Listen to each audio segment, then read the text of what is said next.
Beneficial rain and cooling temperatures have had a nice change for us from the hot and dry weather that we've had a lot of during the middle of August. But some of those temperatures were record-breaking and may have caused some undue stress to our Central Texas trees. So joining us this afternoon, Will Johnston with Davey Tree. Thanks for being here, Will. Oh, no problem. Thanks for having me, Nick. So talk to us. I know we're cooler now, we're wetter now, of course, yeah. but we had that period of very hot weather in the middle of summer.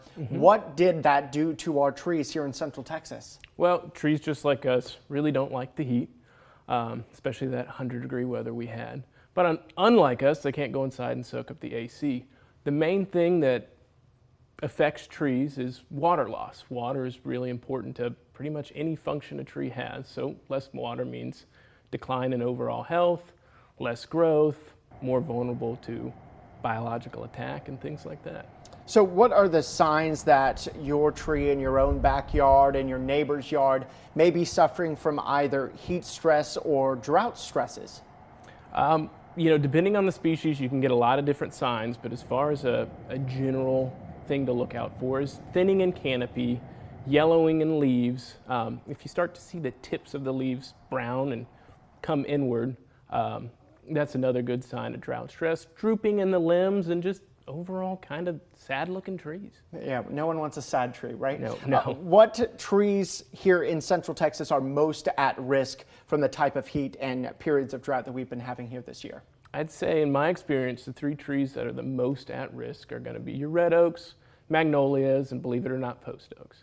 Okay, and then some non-native trees that we may be bringing in from other areas just because they look nice. Absolutely. Ornamental trees are great and pretty trees, but they're not from Texas and things are a little tough around here.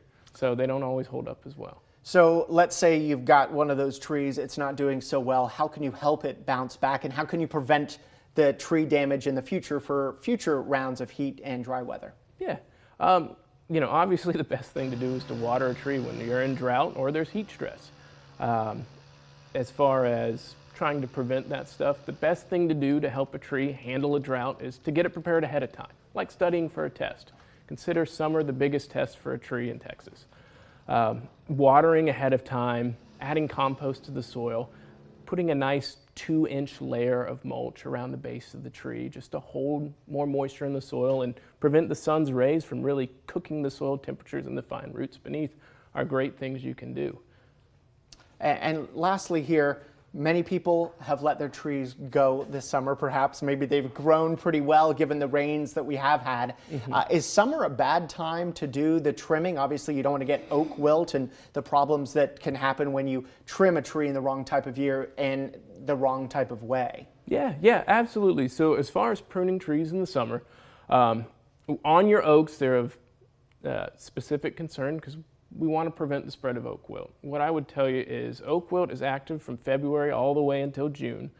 So trying to limit major pruning during that time is always a good practice, but if you have to, find a reputable company like Davey Tree. We follow all of the oak wilt precautions. We paint our wounds, sanitize our tools, and generally just try to prevent the spread of oak wilt. What I would say is when temperatures are really high and they're 100 degrees and up and you haven't had rain in 2 weeks or more, try to limit any major pruning. If you want to take off a giant limb, save it for the fall or the winter. But if you've got hazardous limbs resting on your house, or just small canopy thinning, it's just fine to do during the summer. My rule of thumb is don't take off more than 25% of the green leaves during the summer heat.